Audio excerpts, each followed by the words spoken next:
Ассалаумағалейкум, қалдарыңыз қалай? Бүгін бір демалыс уақыты болып, кішкене кітап оқып, кішкене қазақи кітаптар оқып, тарихымызды оқып отыр едім. Бір мысал есіме түсіп отыр енді қазақтан. Мысал тікелей жеткізбеген ғой, астарлап жеткізген ғой сөздерді. Өте тереңінен айналдырып әкеп.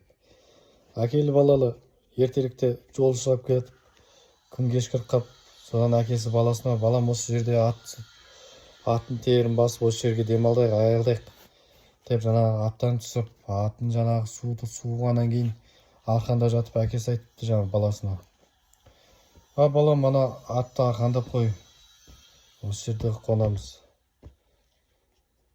таң бозара бер жолға шығамыз деп.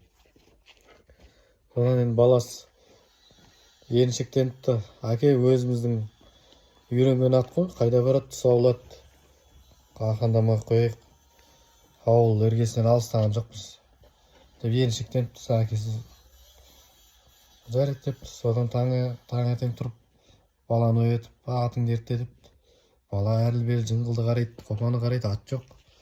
Ойбай, әке, жаңа ат кетіп қапты. Соны айттым ғой саған, баланы арқандап жаттым, мен арқандап жаттым. Жарайды әке, мен сізге мінгесейін депті.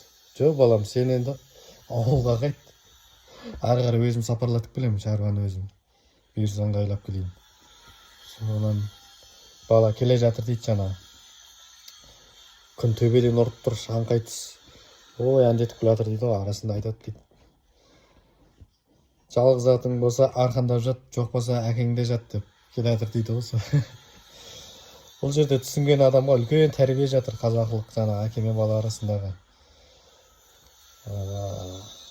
Қазақ халқы жаңа астарлап жеткізген ғой.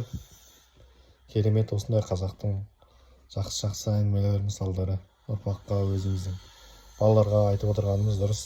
Ауыз әдебиеті, тарихымызды дамытқанымыз, қолдан келгенше әр өз үлесін қосса деп, қазақ елінің болашағы жарқын болар еді.